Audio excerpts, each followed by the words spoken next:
How's it going, everyone? I want to talk about some unfortunate news in this video regarding the Callisto protocol. Now, I feel like this was one of the hotly anticipated games of 2022, and you typically don't see buzz at the level of what the Callisto protocol had, given it was a brand new IP. Yes, it was being done by a notable director, and it was a game that was a very big budget title, as we're going to get to in a second.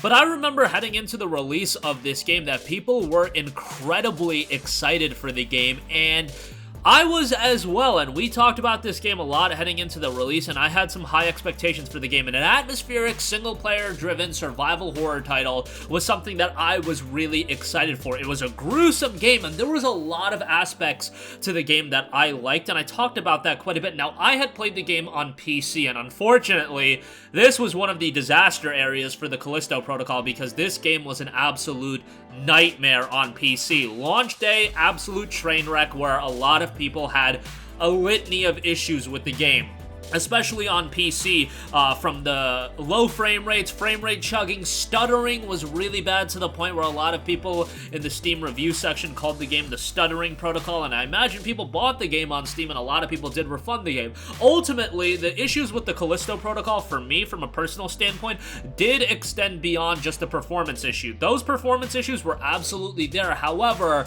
the issues for me with the game were really from a gameplay standpoint, and I have heard a lot of people be pretty divisive about the gameplay in the Callisto protocol. Some people really liked it, thought it was heart racing, thought that it was an incredibly engaging experience. Me, on the other hand, and this seems to be a lot of people, I didn't really like the Callisto protocol gameplay in the context of a survival horror game. I think it could work in a different style of game, but this dodging and then striking and then shooting, and it just didn't work. It seemed to work in the one-on-one encounters, but in Callisto protocol, you have a lot of enemies coming at you at once at times, and it just didn't really work really well. I didn't even think the game was super difficult. It's not that. It just felt a little annoying and not really all that engaging from the context within the Callisto protocol. That's what I'm saying. I think fundamentally, it's a style of gameplay that can work.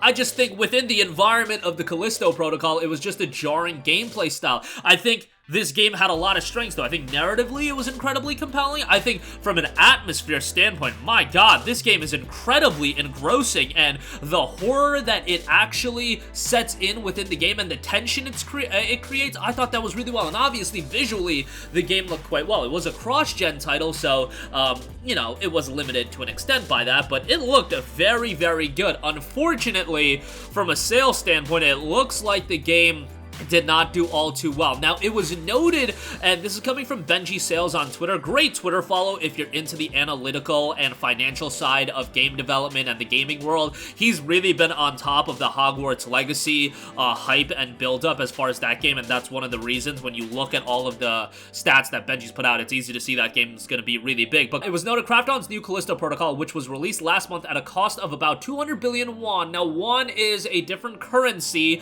It is a Korean currency, and it translates to about $162 million for this game. That does sound incredibly high, but when you factor in things like game development costs, marketing, and everything that goes into putting a big budget game like this out, it's not that big of a stretch, and it looks like that they had hoped that the game would sell about 5 million copies, but it sold under 2 million copies on a development budget of 168 million. Look, an expectation of 5 million copies on that kind of a budget for a new IP, yes, new IPs can be incredibly successful. Horizon Zero Dawn has sold an incredible amount of copies, but it's few and far between that games do that good. Callisto Protocol, if you had told me prior to the release of the game, could it hit 5 million? I would have said yes. Based on the anticipation and the hype, I was like, it could hit 5 million. It depends ultimately on how the game turns out, and if this is a game that sells well over time as well. Maybe it can crack that 5 million number, but I think the game came out, the reviews came out, they were looking a little mid, everybody heard the issues on PC, that definitely halted some of the sales numbers for the game as well, and ultimately,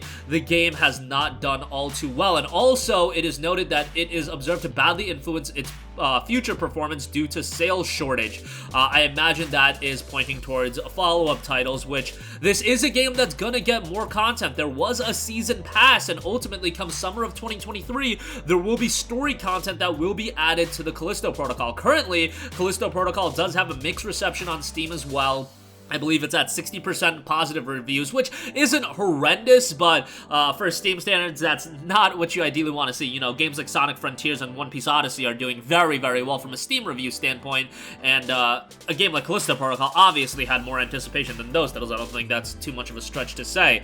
Nonetheless, it's really unfortunate because this is the style of game I want to see more of. Like, I would love to see a Callisto Protocol 2. I think what they have there foundationally can be built upon and be something good. Some tweaks to the gameplay style and continuing to develop an atmospheric horror title, I think that could be really good. We know that DLC is ultimately going to come. You've already sold the season pass, so that, you don't have to worry about that. That content will be coming, but ultimately, will there be a Callisto Protocol 2? I don't know about that one, which is a real big bummer given that I remember when this game was revealed and it just immediately captured the gaming world's interest. You know, we kind of sometimes live in this bubble where our interests may not resonate at a higher level, but you have to capture our interest first, and then that can extend beyond, especially when it comes to a new IP. And I had some of my friends ask me, you know, they would see commercials for this game and whatnot, so obviously marketing was there for this game, but they were asking me how the game was, and the fact is, those of them that played on PlayStation 5, a $70 title, I was just like, you know,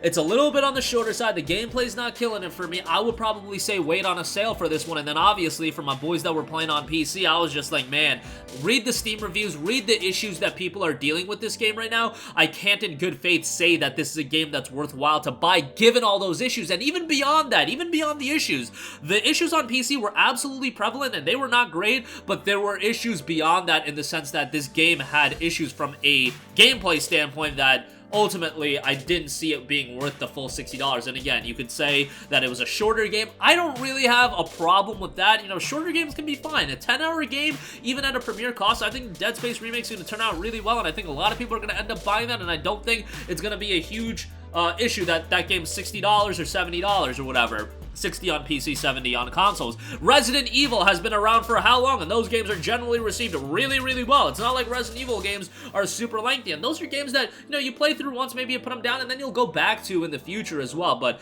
as far as Callisto Protocol goes, super disappointing news, but I think ultimately we were kind of expecting that once the reception of this game did come out. But interested to hear what you guys think. I know a lot of people did play this game, and a lot of people love this game. I love the atmosphere. I love the sound direction, the audio. Those elements in this game were so well done. I just think it missed the mark a little bit, and obviously the PC issues were prevalent as well. Sound off with all of your thoughts down below. As always, thank you for watching, and goodbye.